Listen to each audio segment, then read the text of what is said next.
Hey, everybody.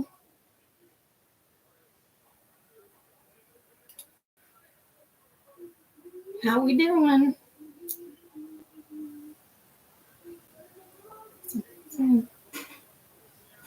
Okay. Get our full moon chart pulled up.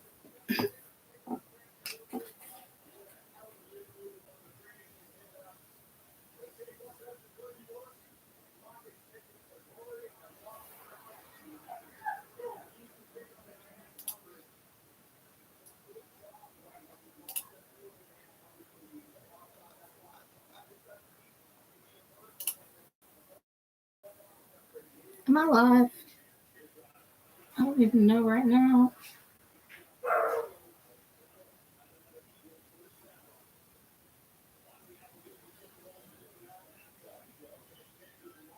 Yeah, okay. It's going.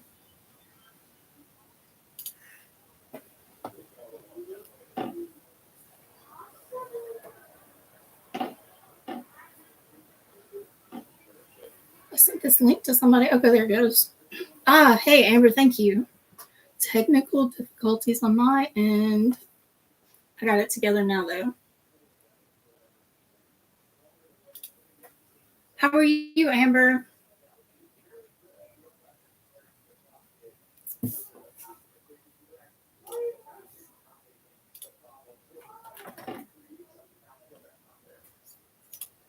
Hey.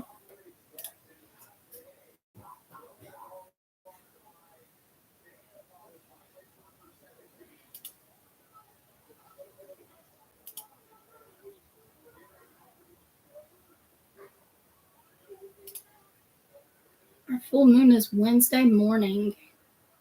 If you're in the Memphis, Chicago time zone, it's going to be at 6:35 a.m. So you can see it that night before.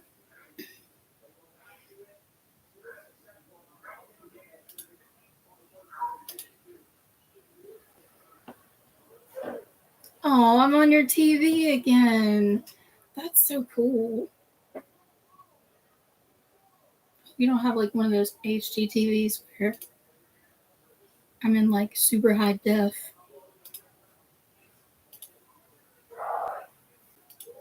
It's okay.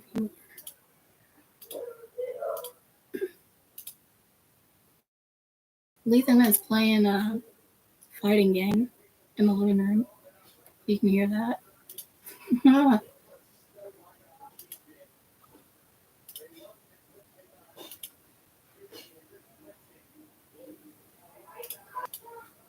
Go. Well, new moon. Sorry, man, my brain is fried. Not full moon, new moon. This new moon. So you can see it if you're in a really not light polluted area. You can see it.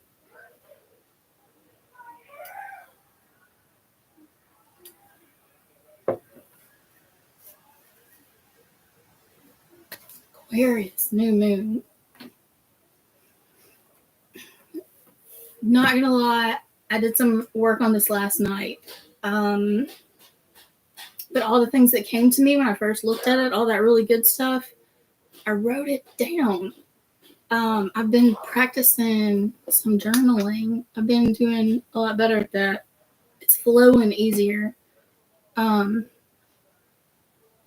that was one of my like solstice things that I wanted to do with this new solar energy we have for the year, was work on getting some stuff like out into the world where it can be seen, even if it's just by me. So when I was looking at this is a like all new moons have this whoosh, but this one was like, I will articulate that, I promise. Amber says it makes you feel better. Oh, if it makes you feel better, when I went to go to the chart, I was all next full moon into Google, and that's how I remembered it was also new moon. See, I'm not the only one. All these moons. Many, many moons ago.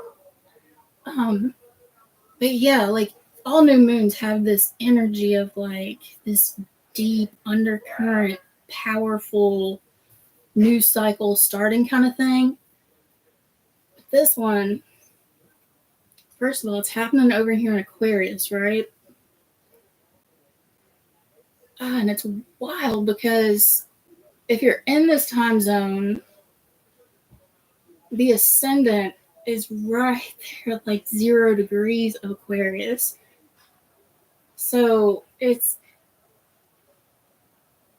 what that means. If you're looking at the sky, what this ascendant line means, like that's the horizon. So everything in this top part is going to be the visible sky that you can see, and everything below in this bottom half of the circle is what you can't really see yet. So this moon is going to be like right on the horizon. If you're in an area where it's dark enough for you to see it, I think it's going to be pretty gorgeous. That's what I think.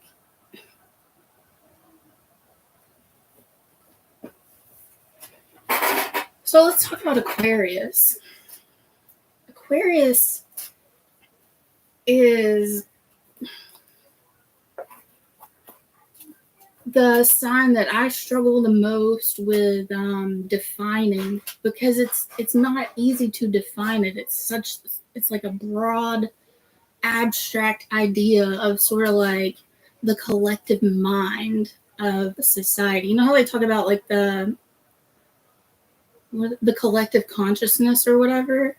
It's kind of like that, but more on an intellectual level. Think about it like a big mainframe, like humanity's mainframe. So, or like the brain of humanity, right? It's all the little things that are sort of communicating back and forth and firing back and forth, but they don't have necessarily like this defined path. It's just sort of all there. It's like telepathy. Like you can't track the course that the thought takes. It just automatically exists in both places. Like quantum entanglement, which is one of my favorite things to say. I love that phrase, quantum entanglement. It's also my favorite part about quantum physics. And if you want to know a secret, I think that's going to be science's first clue on how to explain real deal magic is quantum entanglement.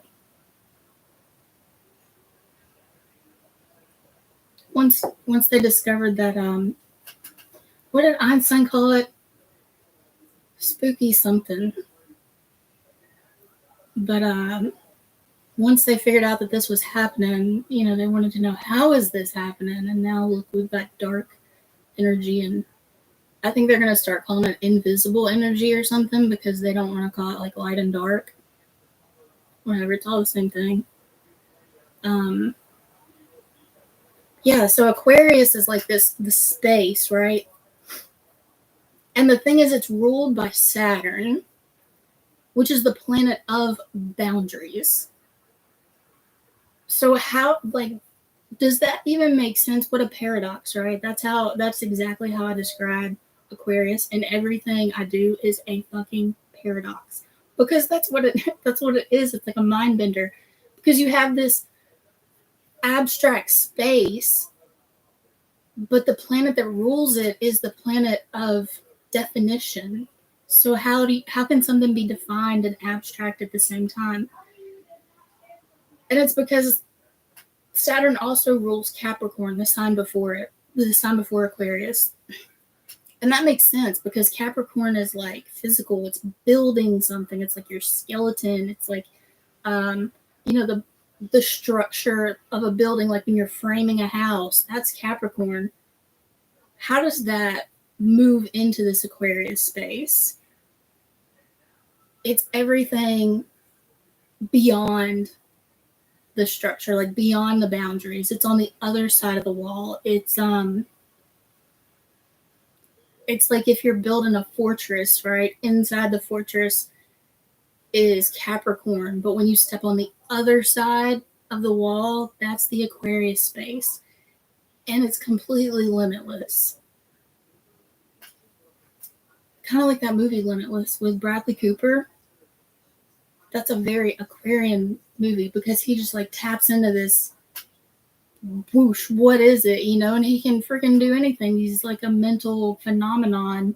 And another cool thing about that movie is he uses a tool to do it, which is what Aquarius is all about. It's humanity's innovation, right? How do we move beyond this boundary, beyond this wall, and see what's out there and do something with it as a collective, as a whole, and without time and space existing. So the little pill that he takes in that movie is his tool to get there. Like the symbol for Aquarius, it's like the water bearer, but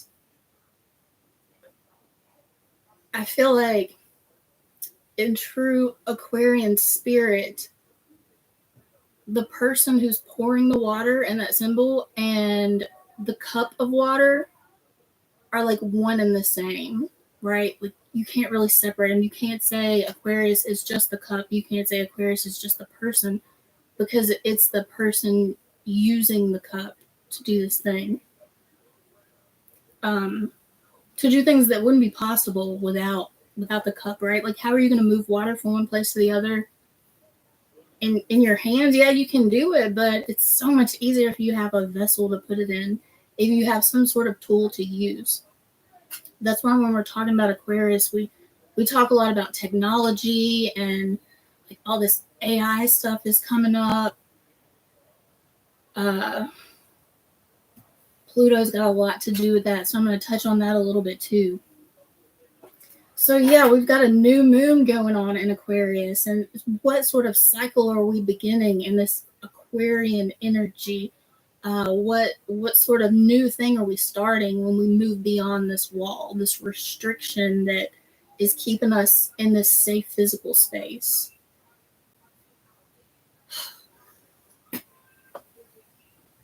The thing that struck me the most, the very first thing I noticed when I looked at this, Pluto, Mercury, and this new moon here with the moon and the sun, they're all in Aquarius, yeah, but they're all in the first decan of Aquarius. Normally, I don't talk about decans when we're doing the Moonstreams or just like general topic kind of things, because decans get a little more deep. But I felt like this is like important enough to really talk about.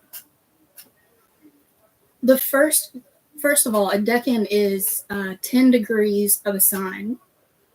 So every sign has 3 decans, right? Because Aquarius has 30 degrees. There's 360 degrees in the whole circle. Divide that by 12 signs, you get 30 degrees per sign. You can divide that further by 3, so you get 3 decans with 10 degrees each. The first decan is like the purest expression of the energy of the sign. It's sort of like when, if you're talking about the elements, the first time you come into contact with the elements through the sign, like Aries is the first fire, Taurus is the first earth, Gemini is the first air, and Cancer is the first water. The first time you come into contact with that energy, there's like this innocent pureness to it where it's just being what it is. It hasn't been introduced to anything that would negate it yet. It can just exist as it is, and it's not self-conscious about it. It just does it. Like it's not even intentional. It's just there. So there's like this really pure, like, how do I want to say it? Like we don't want to, like it's not tainted yet. And I love that, because when you're starting a new cycle, that's kind of what you want. You don't want to have, like, you just want to kind of hold the idea and try to start it. You don't want to have all these obstacles to overcome yet. You're not thinking about how to make it work or what you're going to do with it necessarily. You're just thinking about like, this is great. I like this. I don't know what it is about this, but I like it and I'm going to do it. That's kind of what it is. So if we can think about starting this new cycle and this pure energy of moving beyond some sort of physical boundary or like materialism, that sort of thing, that's what this new moon feels like for me. Even more so, like it's even more potent and even like bigger. When I say bigger, I mean more. Like it encompasses everybody. It feels like. Let me explain. First of all, um, even though I wouldn't say necessarily that like the new moon is going to be conjunct with Mercury or conjunct with Pluto, especially because Pluto's pretty far apart. Because they are conjunct by sign, so they're in the same sign together. All these guys right here, Pluto, Mercury, the sun, and the moon, are all hanging out in the same house, right? In the same room, basically. They're in the same decan. So that means they're really using the same energy. If this new moon was happening at like 11 or 12 degrees of Aquarius, it wouldn't be this. But because it is in that same deck and it is in that first 10 degrees and not the second 10 degrees or the third 10 degrees, these guys are really vibing together. Pluto going into Aquarius, I'm sure if you're watching this, then you watch other astrologers. So you've seen everybody talking about Pluto and Aquarius. What does it mean for us for the next 20 years? What is this generational thing we have going on? And there's been a lot of talk about, technology, humanity. Pluto tends to pull out people's fears. It's Hades. It's the ruler of the underworld, not the devil. That's different. But the ruler of the underworld, right? He's the crime boss, the boss of the underworld, which I tend to sort of favor because it's cool. It's like the anti-hero.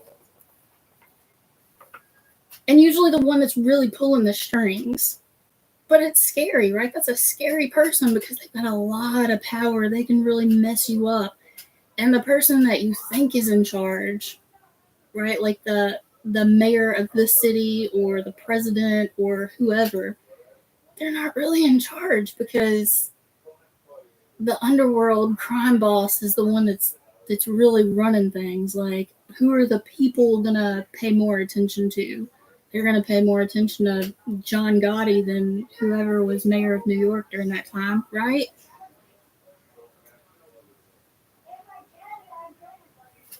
So Pluto. Oh, and also in Greek mythology too. Like Pluto, there's sort of this debate that Hades or Pluto was the most powerful of all the gods and goddesses because eventually even the gods and goddesses are going to die. And whose realm are they going to be in? They're going to be in the underworld where Hades rules or Pluto rules. So we've got this whole new like generational shift of energy going on. Yeah, I know for the last couple months Pluto has been in Aquarius. But now we've got this new moon cycle coming into the mix right as Pluto is going into Aquarius. So it takes the cycle that started on a much bigger scale and brings it down to our own personal filter as a person. Because remember, the moon is the filter from which it's what we see everything through. Just like a filter on Instagram or whatever, that's how you see the world. Whatever filter you're using, whatever moon sign is going on, that's how you see everything. That's how you interpret everything. It can be kind of blurry. It can be way too sharp. It could be like muted color wise, or it could be like super bold. That's your moon filter, right? So it's sort of like the moon is sort of like us becoming human. It's how we separate from the divine or the universe or whatever. We go through that moon filter and we're human. And now we see the world as humans. So we've got this generational cycle that's starting with Pluto. And we've got this very personal cycle that's starting within ourselves. And those cycles are in the same energy, it's the same vibe. So it's just like, it's sort of like taking this one really big energy and like pinpointing it, like laser focus, just like let's narrow it down to this. It's so cool. Mercury right here in the mix. Mercury is conjunct Pluto. It's kind of moving away from Pluto a little bit. Like Mercury was just standing right next to Pluto. They were talking and have a conversation. Now Mercury's kind of like starting to take the first step to say, see you later. I'll talk to you next time. But they're still right there, you know, standing next to each other.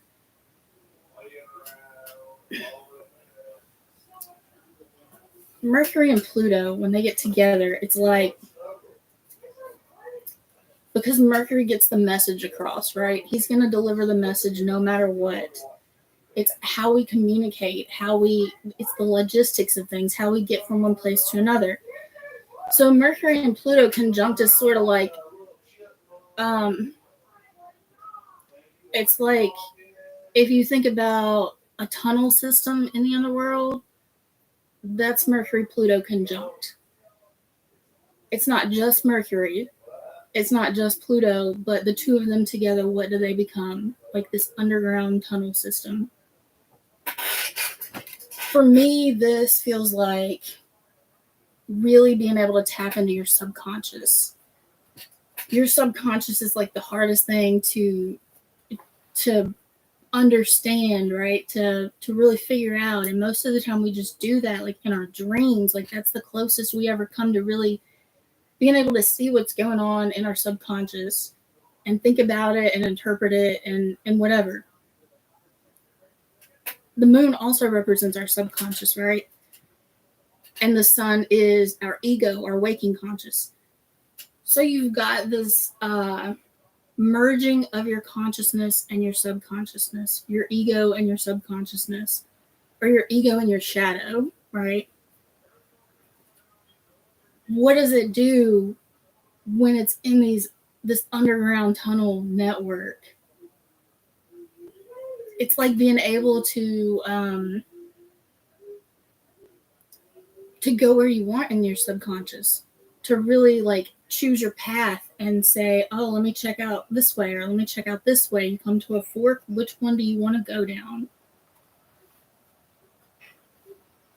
That's what all of this says to me, is we can really get inside of ourselves on an intellectual level, not on an emotional level, but on an intellectual level, and figure out how we feel about things and what we think about things and what we really want,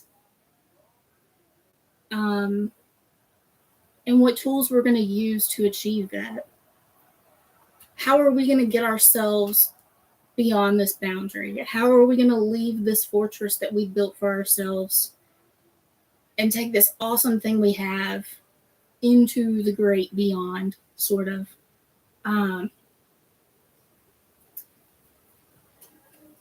Another thing about the first decan of Aquarius is it's in like the texts and stuff that there are on it, which there's not a lot.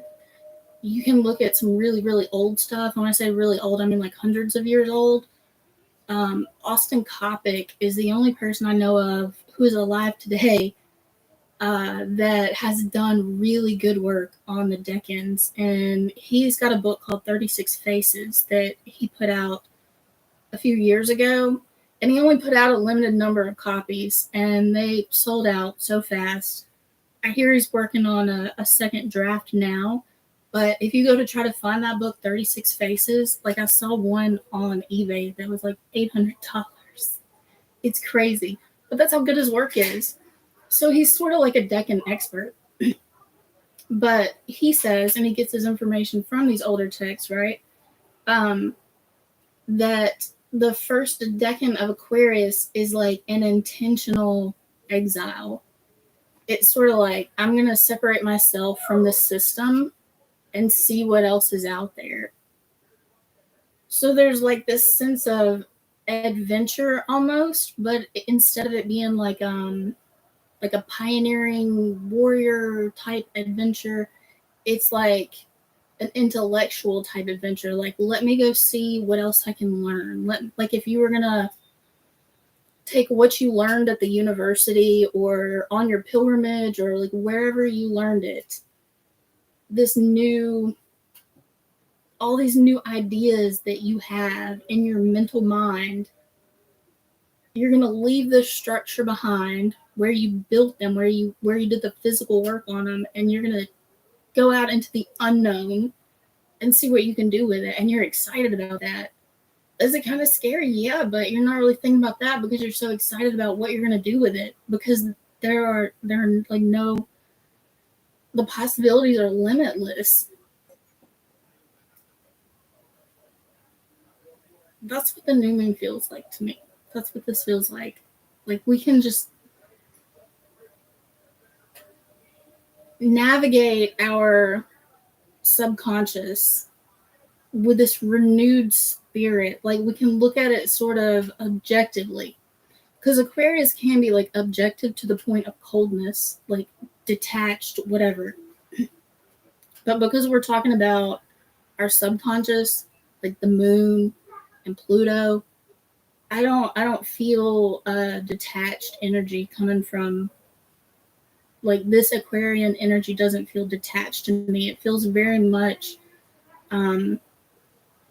like if you were going to take the collective intellect of Aquarius and flip it inside out, sort of like invert it. So instead of it being like this collective thing that's outside of you, it's all of that inside of you. And it's really, really cool to me. I'm really loving this new moon. I don't know how, I haven't watched like any other astrologers talk about it because um I don't want it to like make me biased, or you know what I mean? Like, I want what I think to be, I don't want to make me think one way or the other when I'm looking at it. Like, I don't want to disagree with myself or sort of make myself find something that agrees more with what somebody else says. Like, I just want to look at it and see what it says for me. And then I'll go back and see what other people have to say about it. Another thing about this full moon is you've got Jupiter over here in Gemini. So this is called a trine because they're like 120 degrees apart, and they're both in the same element. Like the Gemini and Aquarius are both air signs. So that makes it a trine. It's a trine by sign and by degree because we've got Jupiter at 11 degrees and the new moon is going to be happening at 9 degrees. So it's a pretty strong trine.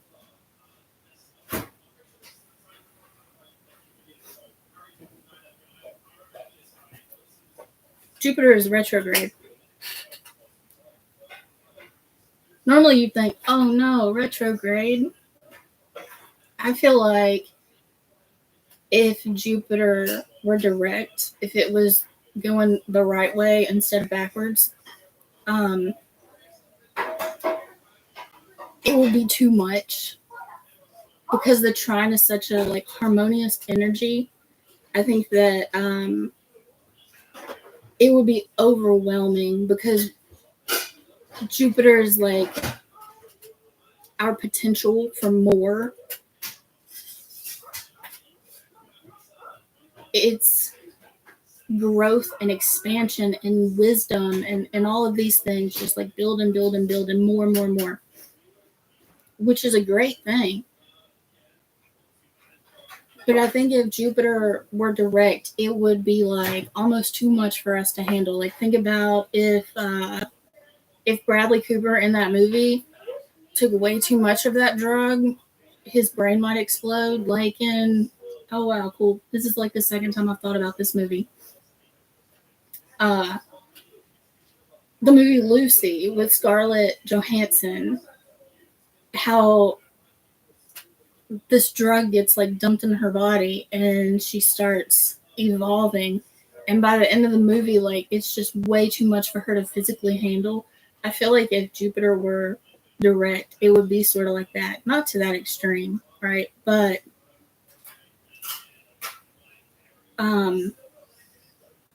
we would, I think it would make it more like we're so focused on this, we're just going and going. But when Jupiter being retrograde, it's sort of like, okay, we can see this growth, we can see this potential, and we're doing it, we're growing and expanding, but we're thinking about it along the way, right? We're editing it, we're sort of like working out the kinks before we start really moving forward with it. So I love that too. I think it adds another layer of introspect to our underground tunnel system. That's what I think about that. And we're thinking like, instead of let's just move forward, what is the best way for us to move forward? What is the best way for us to grow? What's the best way for us to do more and be more? Does anybody have any questions so far?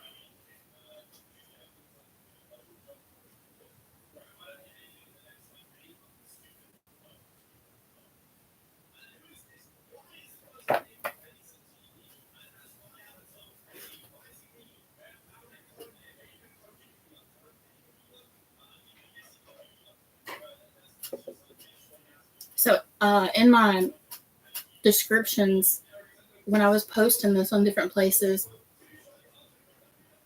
I said something about Anonymous and Florence and the Machine. So when I think about, like, the moon always makes me think about music. It's sort of like that. Like when you're thinking about the math of the universe, you know, you can do it the sciencey way, the like Neil deGrasse Tyson way, and for me that's very like sun energy. Moon energy for that math would be music, because it just flows. It doesn't have to be, you don't have to see it and be able to analyze it and all that. You can just feel it. So Moon in Aquarius makes me think of Florence and the Machine, because she's so unique and quirky, and she just kind of does her own thing. And I love that. And that song in particular was one that I hadn't heard by her.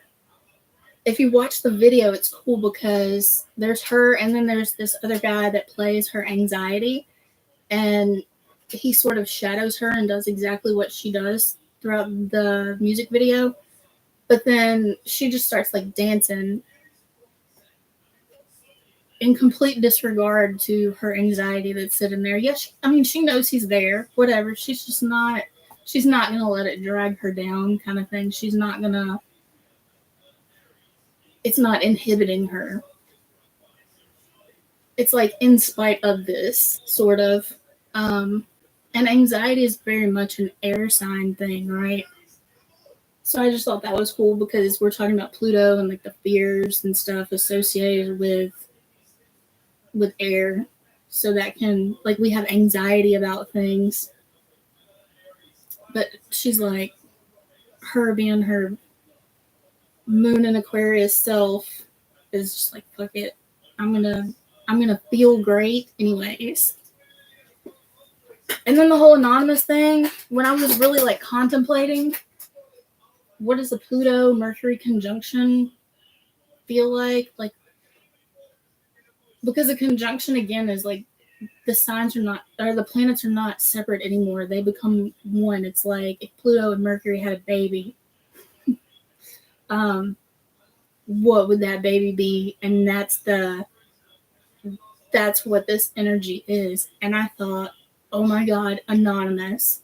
like the hacktivist group, whatever, Anonymous, is so Pluto Mercury conjunction, especially in Aquarius. I wrote down what Google says when you look them up, and I think it comes from Wikipedia. It defines them as a decentralized, which means not in one space, everywhere, all at the same time, international activist and hacktivist collective known for high-profile cyber attacks, which is Aquarius, right? Because we're talking about technology, against governments, corporations, and other institutions, which are structures. So it's coming out of Capricorn, and it's in Aquarius. And yeah, I was so proud of myself when I was like, Anonymous. This Pluto Mercury is anonymous. I was super proud of myself for thinking that. So now they've come to this place where, like, Anonymous was here first. Then here comes the sun and the moon, right? And the sun and the moon passed them. Well, not Mercury. Mercury's catching up because he moves pretty fast.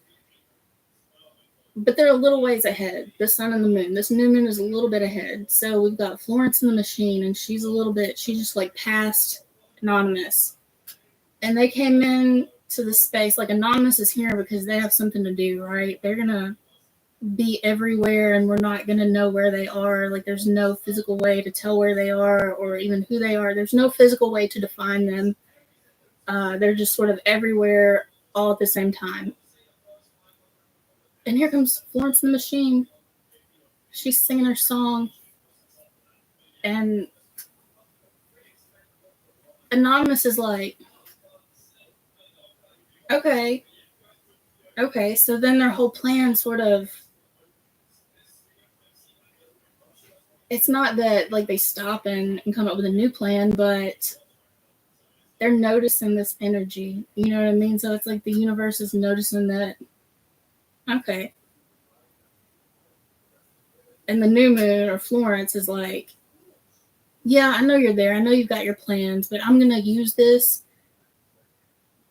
to do what's best for me. I'm going to use this to like really do a deep dive and see what's going on with me and how I want to think about things and the tools I want to use to achieve my ideas. Hope that made sense. Y'all know I ramble. So yeah, that's my take on this new moon. What do y'all think about it?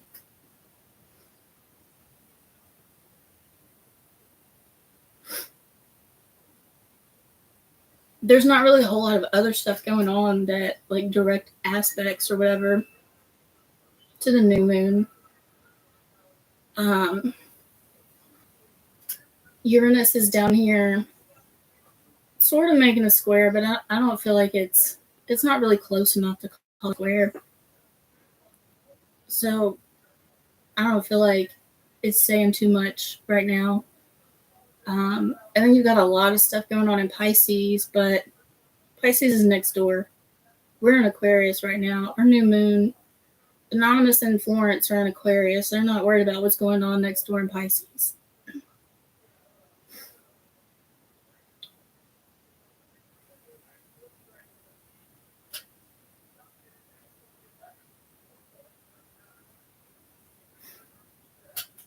So yeah, that's all I have.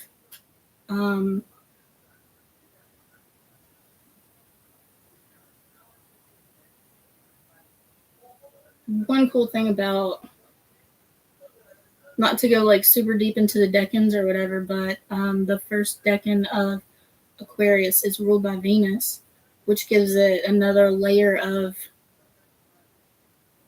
because Venus represents our emotional connection. So it really, again, emphasizes the internalness of this intellectual energy, which is really so Aquarius, because it's all about, Aquarius is about opposites becoming not opposite anymore. And It's cool. I don't understand it, but it's cool. Like, if you think about it logically, how would this work in the real world? It doesn't, but that's the Aquarian space. Like, you can't define it. So it makes sense that, because like air is the external energy, a masculine energy. It makes sense that it's all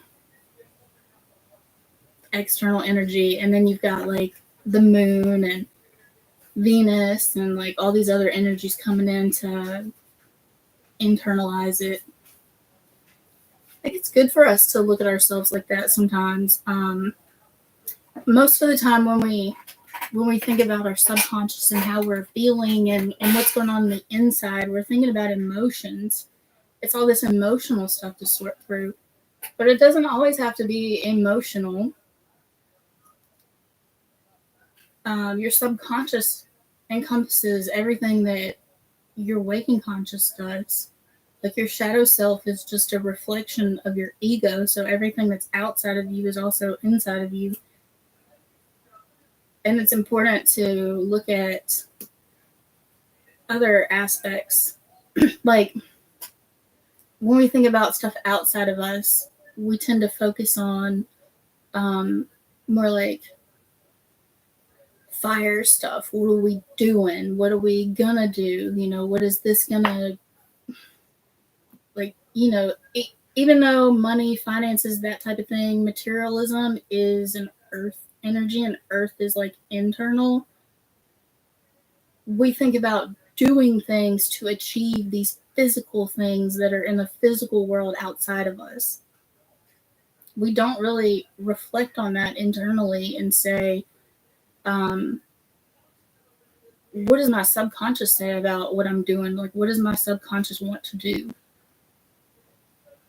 Because our outer self, our external self, our ego is very much influenced by others, by the world around us. Our subconscious, not so much. Our subconscious gets wounded because how our ego treats it, I think. So yeah, anything that you're looking at externally, you can also reflect on that internally. And this new moon is a really good opportunity to do that. When we're talking about your mind, your intellect, that sort of thing.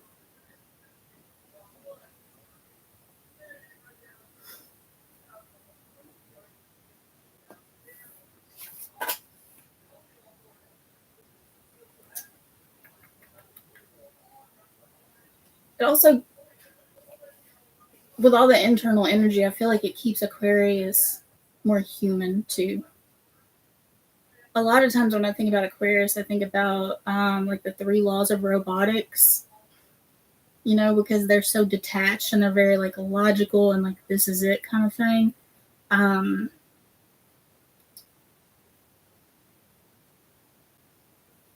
So this is like an external form of this energy would be like robotics and the laws of robotics and all that kind of thing. But because it's such an internal energy with the new moon, it's about the human aspect of our intellect. Like, what can we do for each other? What can I do for myself that's going to help me do something for somebody else? For everything as a whole. Because remember, like, no time and space, quantum entanglement, telepathy.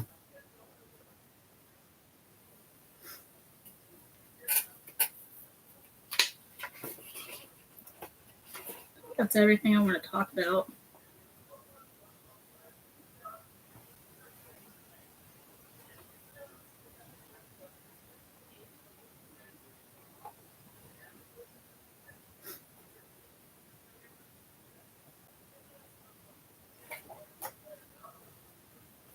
So yeah, thanks for hanging out with me. Thanks for looking at this new moon with me. Starting next month, so with our full moon, it'll be a full moon in Leo. I'm going to start streaming these for everyone to watch, so it'll be public. I don't know if it's going to be public on YouTube, but it will definitely be public as far as like my Patreon goes. So the link will be in Patreon, and anybody that goes to my Patreon, whether they're a member or not, will be able to see it.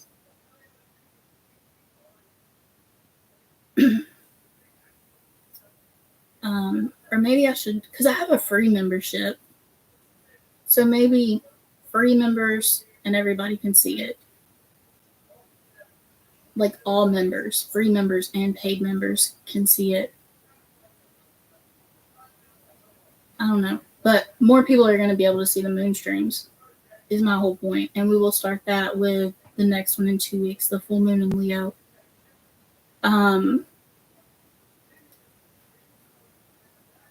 I'm going to be adding another live stream to Patreon that's just for paid members. So it stays fair. You know, I don't want to take anything away from the paid members. I'm just adding more to my Patreon. There's a poll on Patreon. The link for that is also on Instagram. If you look in my bio, it'll take you directly to the poll. I'll show you what it looks like. Actually, right here. Just trying to get some ideas about what kind of content you guys might want to do, what kind of stuff you want to talk about for the live stream.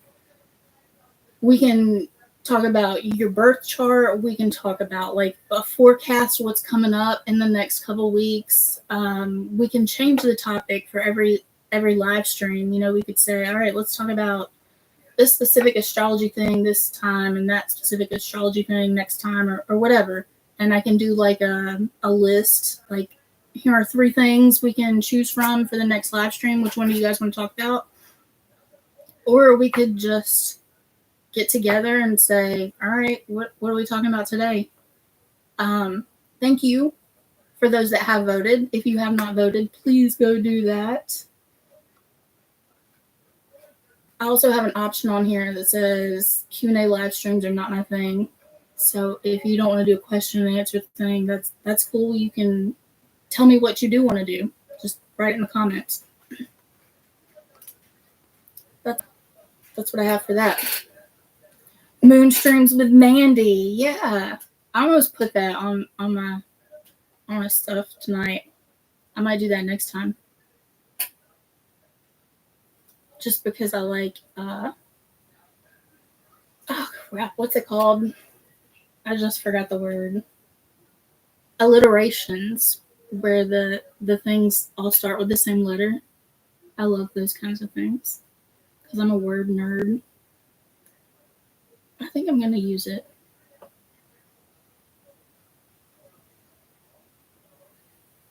Yeah. Also, here's a secret that nobody knows. I've been talking to a friend of mine, and we're going to do sort of like a podcast type deal, maybe, where she and I are just talking to each other, having this conversation about something, and I'm going to do it through Zoom, so people can join in like the live chat and ask questions or just listen to it. I don't know how regular that's going to be, having somebody to talk to about different astrology stuff, or how something else that's not astrology sort of like relates to astrology.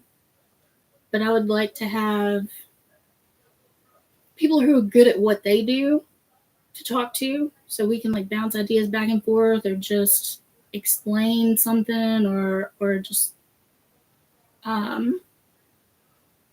just sort of like do a deep dive into whatever topic we're talking about. We haven't decided like when we're gonna sit down and do that or anything like that, but I'm very, very excited about it. So that's gonna be coming soon too, and that's gonna be a Patreon thing. Maybe. I don't know if it's gonna be a public YouTube thing. It might be, but right now, like Patreon, I always think about Patreon first because the Patreon members pay for content, and it's like it's an exchange. Amber says, fun. Yeah, I'm really excited. Like, I don't know if you know who Christopher Warnock is. He's an astrologer, but he uses. I tell you what, let me show you. There's this book called Peakatrix. It's sort of an ancient book about astrological magic.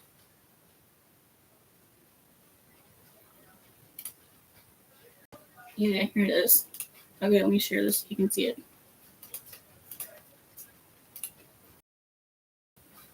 So this is the book right here. I don't remember who wrote the book, but it was like an Arabic. The guy's name was Ibn something. Christopher Warnock with John Michael Greer translated this book into English so we can understand it, and it's crazy. So Christopher Warnock is this guy. My friend studied with him, like under him. So she knows astrology from like the magic perspective, and it's so freaking cool. Like, she's amazing at what she does. So yeah, that's who I'm going to talk to. So it's going to be like extra woo woo, but also it's going to make sense. Woo woo stuff makes sense if you really think about it. But if woo woo is not really your thing, then you sort of have to put it in a different. You have to look at it with a different lens, a more like scientific perspective. We're going to do both, and I'm excited for that. But yeah, that's all I have for right now. So thank you for joining me. Thank you, Amber. I will see you guys next time on the full moon in Leo in a couple weeks. When is that? Let me see. That's in 2 weeks. I don't have my calendar up on the wall anymore. It's driving me crazy. So that's going to be the first public stream. February 12th is when that full moon is. And that's the second full week of February. So the third full week of February, that Sunday will be the 23rd. I would like to do the new live stream. I would like to start that on the 23rd. Thank you, Amber. Yeah, February 12th. So we'll do that Leo Moonstream on the 9th. And on the 23rd, because the full moons change up. By the 23rd, I would like to do the next, or the first new live stream. Sounds good to me. Awesome. That's all I have. I'm going to get off of here. Thank you again for joining me. Thanks for watching the replay. Thanks for comments and likes and all that good stuff. I appreciate your thoughts on these things. Talk to me about it. Message me about it. Let me know what you think. Let me know if you agree or disagree, or if you have some insight about it that you would like to share. I would love to hear it. Bye.